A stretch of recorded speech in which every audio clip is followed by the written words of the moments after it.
Hi, my name is Alex Moz, the head of educational grants and projects at the Association of Jewish Refugees, or AJR. I'm also the host of our podcast series, Kindertransport, Remembering and Rethinking. On behalf of all of us at the AJR, we're very pleased to once again be a sponsor of this year's Yom HaShoah event. It's sad that for the second year in a row, we have to do this event remotely rather than meeting in person. But I do wonder if maybe this online format does give us an opportunity to maybe do some things that we wouldn't otherwise be able to do if we were in person. I know at the AJR, we have learned a lot by necessity over the past year about the potential and the value of having online events. We've had dozens and dozens of them for members and the general public alike, and they have been very eye-opening and challenging and thought-provoking and entertaining. And so I thought for our contribution to Yom HaShoah's day-long educational offering, we might show some highlights of some of our events over the past year that might provoke some conversations in your household and just give you some fodder to think about. One of the most memorable events that we had this year was one that was hosted by Dame Esther Rantzen, and it focused on the topic of the families who took in Jewish refugees who had arrived on the Kindertransport. So we were looking at that historical episode from a different angle. And our featured guest on a panel of that event was none other than Sir David Attenborough. So let's watch a few minutes of that. I'm used to be talking about the children when we discuss Kindertransport, but on this particular occasion, I think we're going to be celebrating two sets of parents. We're going to be celebrating the parents who, with huge courage, decided to allow their children to go into the homes of complete strangers, and to celebrate the parents who opened their homes to these children whom they can't have known and who they must have known very little about. And among those parents, David, were your parents. So I wonder what kind of people they were. Describe them to us. Well, my father was the head of a little university college in Leicester. He was an Anglo-Saxon scholar by education, but he believed very strongly in provincial universities. And Leicester University was supported by local subscription. The citizens of Leicester simply paid for it themselves. And when he went there, when he got there, there were, I think, less than 100 undergraduates. He was the second principal of the but he gradually started to build it up. My mother, who was the daughter of a headmaster close to Derby, was a bit younger than him, and a linguist. She spoke very good Italian and French. And she was very active socially. She had organized relief for Basque children from the bombing of Guernica, and Basque children came to this country, and she looked after a group of them. My father was the chairman of a group that was concerned with German Jewish academics, and did what he could to bring people out by offering them jobs. I mean, distinguished professors of physics or chemistry or whatever would be offered a job as a lab assistant, as you had to do in order to get that person to come. The British government insisted on that. And then when nearly always, all these people were on their way to relations in America. And so that there were a number of distinguished scientists who came through University College Leicester with menial jobs for a month or so before moving on. And it was in the course of that he was asked whether, by the chief medical officer of Berlin, whether we could give a host to his two daughters, who were 13 and 11, who were on their way to their uncle in New York. And the idea was that they would be with us for maybe a couple of weeks, 3 weeks, And then they would get on a ship and go off to America, which of course he said yes to. In the event, of course, what actually happened was that the children arrived on the Kindertransport, the last Kindertransport, and 17 days later, I think, war broke out. And so my parents said, well, boys, I have two brothers, Richard, an actor you knew, and a younger brother, John, who died a few years ago. And she said, my parents, her mother said, well, here the girls, they're going to be your sisters until the war is over. How did you take to that, you and your brothers? In a fairly matter-of-fact way, I think. I mean, and actually, having talked to Helga and Irene, their names were, they were 13 and 11, Irena and Helga Maria. They too were very matter-of-fact about the whole business. I mean, Helga was quite bouncy about it all. It was a big adventure. I think she's too young to realize the significance of what was happening to her. Irene was much more aware of things and was more profoundly upset by what was happening. Did they speak English? Not at all, and we didn't speak German either.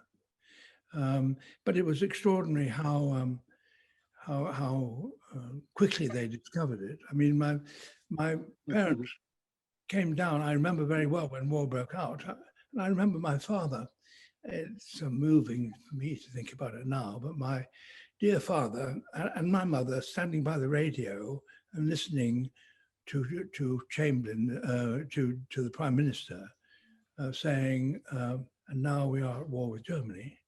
And my mother turned to the three of us, because I have a younger brother, and the two Bayachs, and said, "Well, now we are one family. And Irene and Helga will be your sisters now until such time as the war is over." Extraordinary generosity of spirit. Well, looking at it now and looking at it from an adult's point of view, I agree. I mean, and the experience, of course, I mean, people say nice things. Jewish people say nice things to me about our hospitality, but of course it was nothing to do with us. I mean, it was my parents, and they said that, and they said, "We are now one family. You now have two sisters, and they will be with us until it's over." You have reunited with them fairly recently. I mean, they really were our sisters, as it were, and until they left. And they left 17 days after they arrived, the war started, and they left, I think, 2 years after, so that they were through very sensitive time. I mean, Helga was 11 and was 17 when she left, and Irene was 20 when she left. Wow. I just find that interview with Sir David to be remarkable. I mean, on the one level, just the clarity of his memories is quite something. The impact that these two essentially sisters of his made on his life has stuck with him for so many years, and that says something. I also find what he is describing to be interesting on another level as well, which is about where the Kindertransport sits in our collective memory exactly. So many people, I think of the Kindertransport as being somehow separate from the events of the Shoah. It's almost like a parallel history to what we know went on the continent. And of course, it is a very different strand of history. But when we hear Sir David talking about the moment when the sisters learned the fate of their parents, you realize that brought the realities of the Shoah into the Attenborough family's living room. And that is representative of so many other living rooms throughout Britain in mainstream British culture and society. And it challenges our idea of these things being somehow separate, that they are unavoidably linked together. I want to show you another clip. This one is from an event that we did to commemorate Holocaust Memorial Day just a few months ago. At that event, one of the things that the AJR was looking to do was to highlight our work with the second, third, and subsequent generations of survivors and refugees. And one of the featured components of that Holocaust Memorial Day commemoration online was a conversation between AJR member and survivor Stephen Frank and his granddaughter Maggie. They were talking about a trip that the two of them took together a few years ago to Stephen's hometown where he grew up of Amsterdam, but it also included visits to Terezin and Auschwitz-Birkenau. And it's really moving to see a grandfather and a granddaughter sharing this story and recalling the time that they spent together. Here, have a look. Well, that's right. I mean, it was very interesting for me to do something like this with you. You know, you're the up and coming generation, and I'm the sort of outgoing generation. Unfortunately, some of the places that I wanted to revisit when we were in Theresienstadt, they changed all the names now, of course, because it is, after all, a Czech town. So all the street names are in Czech, which makes it extremely difficult, because when I was there, of course, all the street names were in German. And when we went to have a look at the children's home where I was, in fact, we couldn't find it. It looked as if it had been actually demolished and turned into a car park. But we did see the tunnel where I worked, or the entrance to the tunnel where I worked, and moved the ashes of the dead right near the end of the war. We saw that, and that was a sort of pretty grim reminder of what it was like. And of course, as you got nearer the end of the war, it got worse, didn't it? So what did you think about all that? It was quite horrific to see that when you put the story and the scenes together, it made it worse, because it was like, you remember that tunnel as passing the ashes along from the dead, and so did quite a few other people, whereas people today would just go through that tunnel like nothing's there. They're just completely unaware. It might even be their favourite tunnel, whereas you have that memory of the place. And it's not upsetting that they demolished the camp, but I feel like they should have kept a bit more of it so that people from today can now understand what you went through in a deeper sense. Yeah, and I can remember when we walked together on the railway line into Theresienstadt, that very railway line that brought me there in a cattle truck. And, you know, the different feelings that, of course, I had of walking on that railway track as opposed to the feelings that you had. Yeah. That was something quite different. And then, of course, you know, I mean, I was the lucky one. I was the one that survived, because after that, we went on to Auschwitz, and we went by taxi to Auschwitz. And, you know, we went by taxi to Auschwitz, and all those other people we know went in cattle trucks. Thank you, Stephen and Maggie. You know, at the beginning of this session, I mentioned that maybe doing online events gives us some opportunities to do some things that we wouldn't be able to do at in-person events. Every year, the AJR hosts a commemorative ceremony to mark the anniversary of the November pogrom, or Kristallnacht.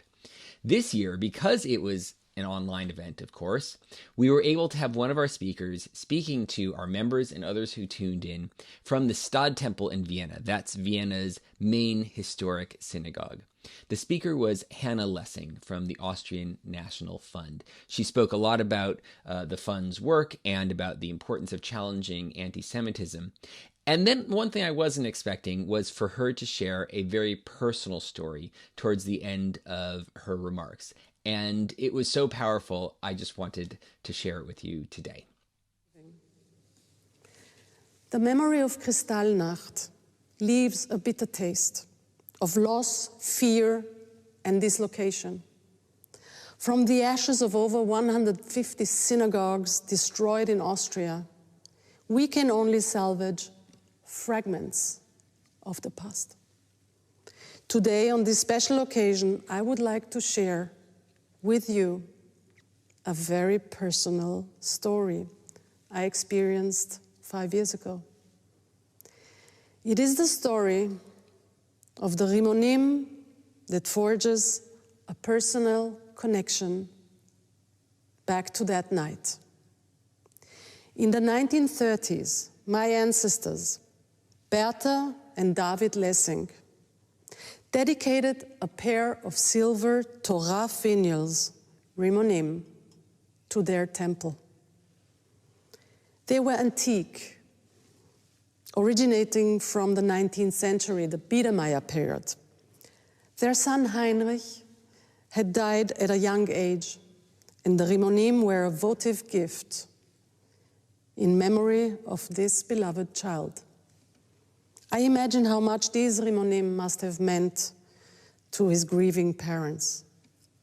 Then the Nazis burned the temple down and looted the ritual objects, among them the Rimonim. They were lost without a trace in the turmoil of history. Decades later, one day in 2015, the former president of the Vienna's Jewish community told me about a pair of Rimonim he had seen in an Israeli auction catalog. Hannah, these Rimonim bear the name of Lessing. Don't you think they might come from your family? That's how I, by pure chance, learned of their existence. But maybe nothing happens just by chance. As we would say in Yiddish, it was bashert.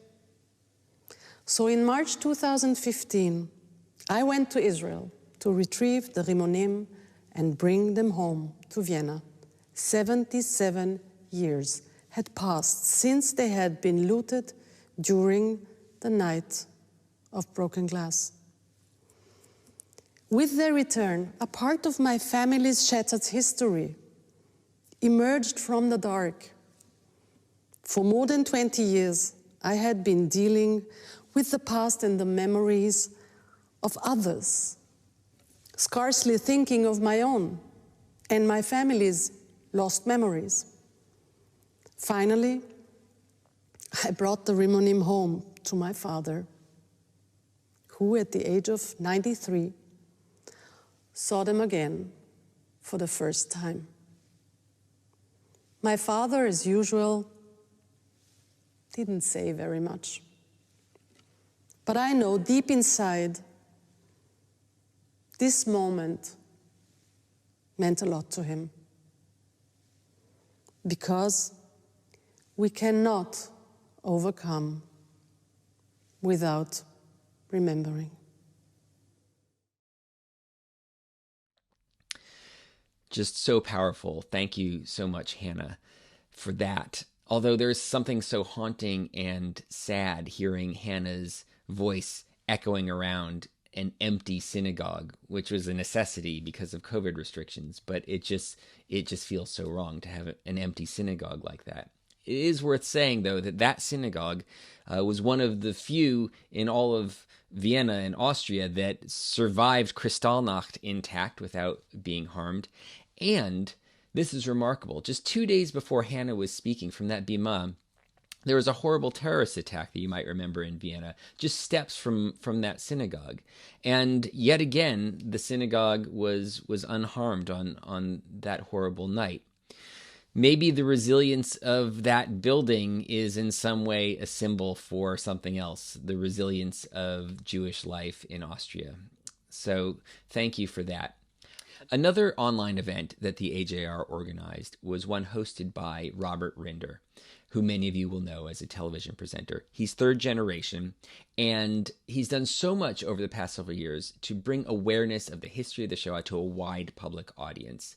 The event that he hosted for the AJR was on the heels of his BBC series, My Family, the Holocaust, and Me. And he brought together some of the participants from that show to talk about some of the issues that followed on from it. Towards the end of that discussion, Rob was asked a question about Holocaust education, and he spoke so passionately and so eloquently about it. I'm a longtime Holocaust educator and work with people across the sector who the AJR partners with on educational initiatives, and I don't think I could have described some of the imperative challenges any better. So I wanted to share with you what Rob Rinder has to say about the importance of educating about the Shoah. We know from the research and we know from the response that there are huge swathes, and by swathes I mean millions of our neighbours who knew or know nothing at all of the Holocaust. And it seems to me that, I say this with no difficulty whatsoever, that the uniqueness, and I must emphasize this, that there is an ongoing challenging conversation about placing the Holocaust in the context of different genocides. Somebody, I think, once described it helpfully as a volcano in a dark landscape, but it's uniqueness as it confronts modernity, that sense of, as I repeat what I said earlier, about us descending as we can so easily from our complacency of a less liberal democracy into that because of that, its urgency demands of us that it's taught in every school, and not as part of the curriculum where young learners get the chance to choose or to opt out of it, as often they do. So in some cases, as you'll be aware, Michael, and some educators listening to this will be aware, it's only taught, for example, once somebody decides to take on history GCSE or A level, for example. It seems to me that this should be part of citizenship. Understanding what took place is not a German, it's not a European experience. It represents, in the most articulate form imaginable, the fragility of our democracy and our rule of law.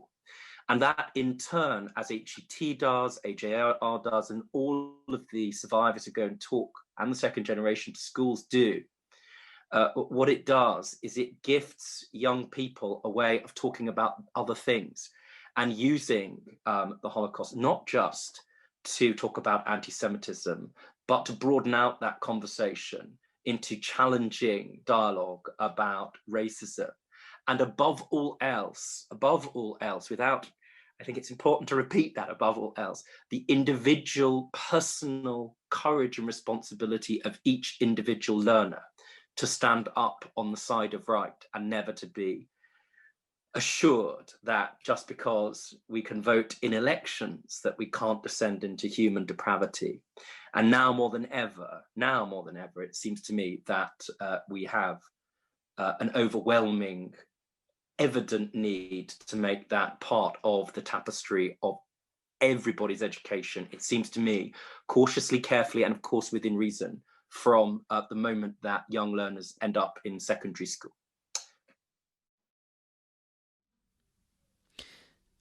What Rob was doing there was dipping his toe into the waters of a long-standing, I don't want to say debate, but ideological discussion that's been going on for at least a generation now, I'd say, about what is the purpose of teaching and learning about the Holocaust. Is it simply because it happened? It was the defining event of the 20th century, and young people need to learn about that. And because we need to remember those 6 million who perished for their own sake? Or is it for something broader than that, that we learn about the Holocaust to teach us about something else as well, like about the role of individuals in society, about citizenship? And I think Rob did such a brilliant job of balancing those two things. I think probably the purpose is somewhere in the middle of those, and he very articulately, I think, explained one way of framing what the purpose of teaching and learning about the Holocaust could be. One final clip I want to show you was from an event that we hosted that looked at contemporary anti-Semitism. So I want to finish this session, again, looking forward about the contemporary relevance of the Shoah and why we are still learning about it and talking about it. On this panel, we had Lord Mann, Lord John Mann, Lord Ian Austin, and Karen Pollack, Chief Executive of the Holocaust Educational Trust. And as part of that panel, Karen had the following to say about allyship, about those who are challenging anti-Semitism and what they can do in regards to other forms of prejudice as well. One of the lessons, if you like, whether we're talking about Labour and anti-Semitism or we're talking about anti-Semitism and racism in general, I really believe in allyship. I really believe that we have to educate each other, understand each other, that we can't be an insular community and only understand ourselves. We have to understand others, and we have to build bridges. And we need other communities to know that we are also on their side, that just like we want people to stand with us against anti-Semitism, we also stand with them against whether it's prejudice against whichever group. I really believe it. And I think something I would say, coming back to the work that I do on a more regular basis at the Trust, is that we work with young people, and they are from all walks of life, from all across the country, the majority of whom are not Jewish, and most of them haven't met a Jewish person in their life until they hear from a Holocaust survivor in a school, or when they get more involved with us as an organization. And what I really sort of am inspired by is that they just think, as decent people, that we should remember. They think, as decent people, we should remember the individuals that were murdered, but also say no to anti-Semitism today. And they've got no reason to, they've got no obligation, but just because they get it. And I think that should be a positive message, in that we can talk, the theme is to talk about anti-Semitism, and it can be quite depressing when, in particular, when you see some of the COVID conspiracies that were referred to earlier as well. It's like, it's never ending, isn't it? Or the t-shirt on Amazon, it's just, when will it stop? The answer is, it probably won't stop, but there are a lot of people who are on our side. And, Ian and John are really brilliant examples of that too. Thank you very much, Karen Pollock, CBE, for those, I think, rather challenging remarks. Yom HaShoah is really the Jewish community's Holocaust commemorative event, and so it seems only appropriate that we should finish this session with Karen's comments that I think are targeted at the Jewish community. So thank you for that. It gives us a lot to go away and think about. That wraps up this sort of highlight reel of some of the AJR's notable online events from the past year. It seems a little bit weird on Yom HaShoah to say I hope you have a good day, but I do hope that you have a thought-provoking and maybe similarly challenging, reflective, and memorable day. The AJR, as many of you may know, but some might not, provides social welfare services for Holocaust survivors and refugees. And if you know anyone who could benefit from our services, please do get in touch. On behalf of all of us at the AJR, thank you for tuning into this session, and we very much hope to see you very soon in person, if at all possible. Thank you.